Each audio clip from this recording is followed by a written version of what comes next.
पवित्र पौष मास की आप सबको शुभकामनाएं। आज से आरंभ होने वाला पौष मास भगवान सूर्य नारायण को समर्पित माना गया है। इस मास में भगवान श्री हरि की विशेष पूजा अर्चना करने का प्रावधान है और उसके साथ ही सूर्य नारायण देव को विशेष रूप से अर्घ्य अर्पित किया जाता है। इस महीने में विशेष रूप से सूर्य देव की उपासना की जाती है। प्रातः काल सूर्योदय के समय उन्हें अर्घ्य अर्पित करना, आदित्य हृदय स्तोत्र का पाठ करना और उन्हें नमस्कार करना, ये कुछ विशेष कार्य बताए गए हैं, क्योंकि विशेष रूप से ये शीतकालीन ऋतु में आने वाला मास है और ऐसा करने से भगवान सूर्य नारायण की कृपा से मनुष्य स्वास्थ्य, समृद्धि और आध्यात्मिक उन्नति प्राप्त कर सकता है। इस मास में भगवान श्री हरि की पूजा का भी विशेष महत्व है, क्योंकि इसी मास में वैकुंठ एकादशी आती है, जिसे भगवान विष्णु के वैकुंठ धाम के द्वार स्वरूप माना जाता है। जो भी मनुष्य पूर्ण श्रद्धा और भक्ति भाव से इस वैकुंठ एकादशी का पालन करता है, उसके लिए भगवान के धाम वैकुंठ के द्वार खुल जाते हैं। और इसी पवित्र पौष मास में चलिए आज से हम अपना एक और कथा यज्ञ आरंभ करते हैं। इस संपूर्ण पौष मास में हम आपको प्रतिदिन भगवान श्री हरि से जुड़ी हुई सुंदर पौराणिक कथाएं सुनाएंगे, जो कि बिल्कुल प्रमाणभूत और वैदिक शास्त्रों से ली गई होंगी। तो चलिए आज के सर्वप्रथम अध्याय का आरंभ करते हैं और सुनते हैं आज की विशेष कथा। यम सर्वदेवं परमेश्वरं हि निष्केवलं ज्ञानमयं प्रधानं वदन्ति नारायणम् आदिसिद्धं सिद्धेश्वरं तं शरणं प्रपद्ये।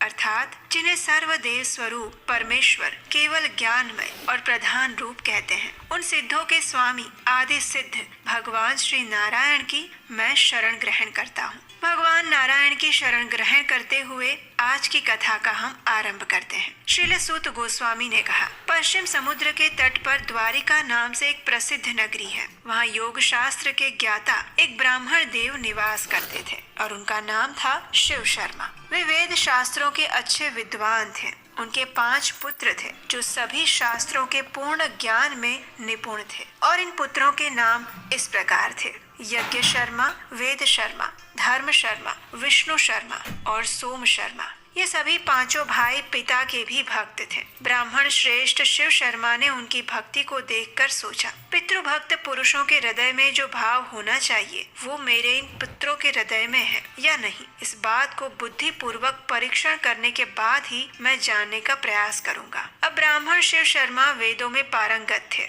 ब्रह्मवेत्ताओं में श्रेष्ठ थे, उन्हें उपाय का ज्ञान भी था। इसलिए उन्होंने अपनी माया द्वारा अपने पुत्रों के सामने एक घटना उपस्थित की। पुत्रों ने देखा कि उनकी माता महान ज्वर रोग से पीड़ित होकर मृत्यु को प्राप्त हो गई है और तब वे सभी अपने पिता के पास आए और उन्होंने कहा, हे तात, हमारी माता अपने शरीर का त्याग करके चली गई है, अब उसके विषय में आप हमें क्या आज्ञा देते हैं। तब द्विज श्रेष्ठ शिव शर्मा ने अपने भक्ति परायण ज्येष्ठ पुत्र यज्ञ शर्मा को संबोधित करते हुए कहा, हे पुत्र, इस तीखे हथियार से अपनी माता के सारे अंगों को टुकड़े टुकड़े करके इधर उधर फेंक दो। पुत्र ने पिता की आज्ञा के अनुसार ही कार्य किया। पिता ने भी ये बात सुनी और इससे उन्हें उस पुत्र की भक्ति के विषय में पूर्ण निश्चय हो गया। अब उन्होंने दूसरे पुत्र की पितृभक्ति की परीक्षा की और वेद शर्मा के पास जाकर कहने लगा, हे पुत्र, मैं स्त्री के बिना नहीं रह सकता, तुम मेरी आज्ञा मानकर जाओ और समस्त सौभाग्य और संपत्ति से युक्त जो भी स्त्री मैंने देखी है उसे मेरे लिए यहाँ बुला लाओ।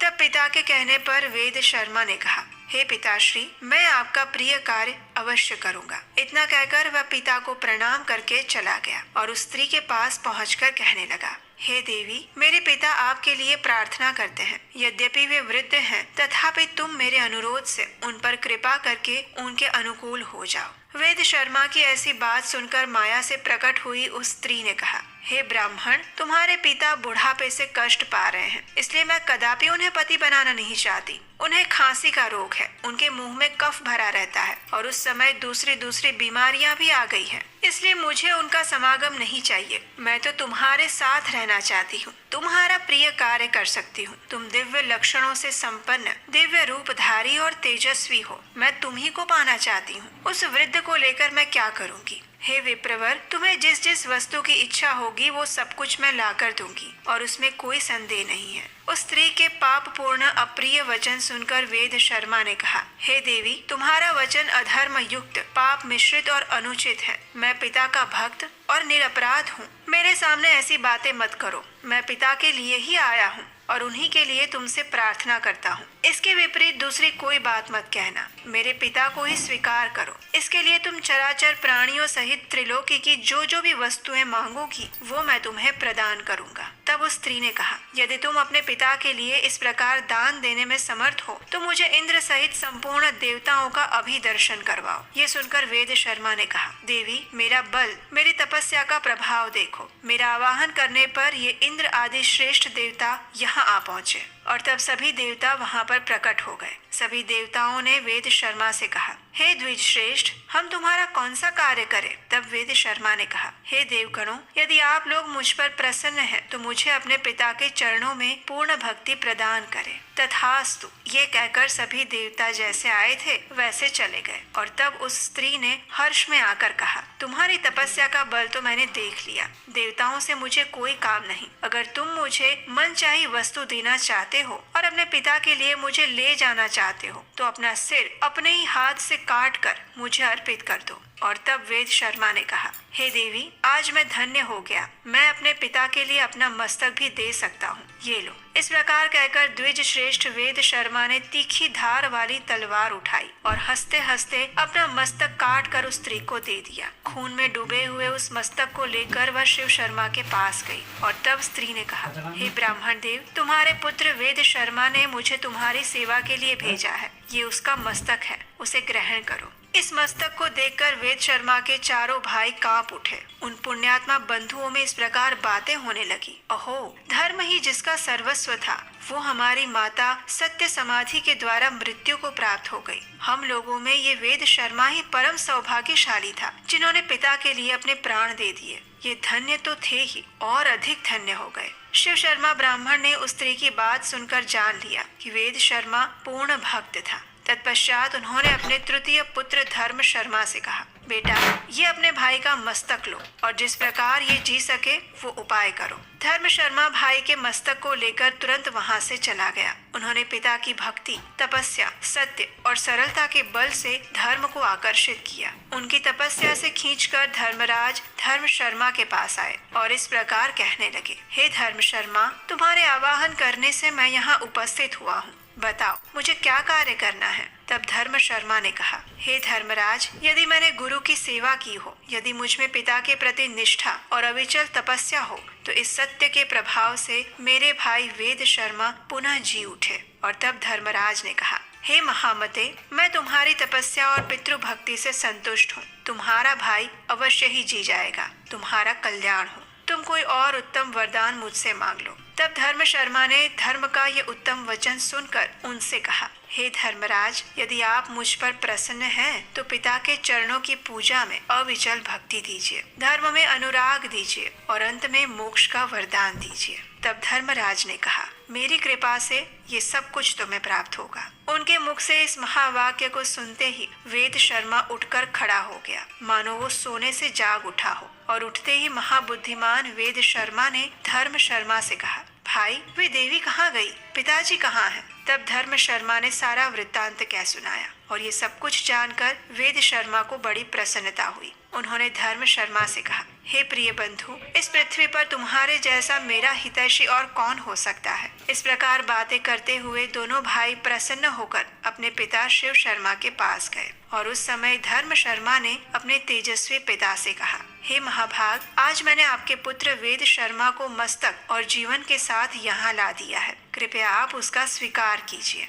तब शिव शर्मा ने विनीत भाव से सामने खड़े हुए चौथे पुत्र महामती विष्णु शर्मा से कहा, हे पुत्र, मेरा कहना मानो। आज ही इंद्रलोक जाओ और वहाँ से अमृत लेकर आओ। मैं अपनी इस प्रियतमा के साथ इसी समय अमृत पीना चाहता हूँ, क्योंकि अमृत सब रोगों को दूर करने वाला है। अपने पिता के ये वचन सुनकर विष्णु शर्मा ने कहा, पिताजी, मैं आपके कथन अनुसार समस्त कार्य करूँगा। इतना कहकर पिता को प्रणाम करके उनकी प्रदक्षिणा करके अपने महान बल, तपस्या और नियम के प्रभाव से आकाश मार्ग द्वारा उसने इंद्रलोक की यात्रा की। अंतरिक्ष मार्ग से जब वे आकाश के अंदर घुसे तब देवराज इंद्र ने उन्हें देखा और उनका उद्देश्य जानकर उसमें विघ्न डालना आरंभ कर दिया। उन्होंने मेनका से कहा, हे सुंदरी, मेरी आज्ञा से शीघ्रता पूर्वक जाओ और विप्रवर विष्णु शर्मा के कार्य में बाधा उत्पन्न करो। देवराज की आज्ञा पाकर मेनका तुरंत उतावली बनकर वहां चली गई। उसका रूप सुंदर था, हर प्रकार के आभूषणों से युक्त थी। नंदन वन के अंदर जाकर वह झूले में बैठ गई और सुंदर स्वर से गीत गाने लगी। उसका संगीत वीणा के स्वर के समान था। विष्णु शर्मा ने उसे देखा और उसके मनोभाव को समझ लिया। उसने सोचा, ये एक बहुत बड़े विघ्न के रूप में उपस्थित हुई है और निश्चय ही देवराज इंद्र ने इसे भेजा है। ये मेरी भलाई नहीं कर सकती। ये विचार करके वे शीघ्रता पूर्वक आगे बढ़ने लगा और उसे जाते हुए देखकर मेनका ने कहा, हे महामते, कहाँ जा रहे हो? तब विष्णु शर्मा ने कहा, मैं अपने पिता के कार्य से इंद्रलोक में जा रहा हूँ। तब मेनका ने पूछा, मैं कामदेव के बाणों से घायल होकर इस समय तुम्हारी शरण में आई हूँ। अगर धर्म का पालन करना चाहते हो तो मेरी रक्षा करो। तब विष्णु शर्मा ने कहा, हे सुमुखी, मुझे देवराज का सारा चरित्र पता है। तुम्हारे मन में क्या है ये भी मुझसे अनभिज्ञ नहीं है। तुम्हारे तेज और रूप से विश्वामित्र आदि दूसरे लोग ही मोहित होते हैं। मैं शिव शर्मा ब्राह्मण का पुत्र हूँ। मुझ पर तुम्हारा जादू नहीं चलने वाला। मैं योग सिद्धि को प्राप्त हूँ, तपस्या से सिद्ध हो चुका हूँ। काम आदि बड़े बड़े दोषों को मैंने पहले ही जीत लिया है। इसलिए तुम किसी दूसरे पुरुष का आश्रय ग्रहण करो। मैं इंद्रलोक में जा रहा हूँ। इतना कहकर द्विज श्रेष्ठ विष्णु शर्मा वहां से चले गए। मेनका का प्रयास निष्फल हुआ और देवराज के पूछने पर उसने सब कुछ बता दिया। उसके बाद भी देवराज इंद्र ने उसके मार्ग में अनेक विघ्न उत्पन्न किए, लेकिन महायशस्वी ब्राह्मण ने अपने तेज द्वारा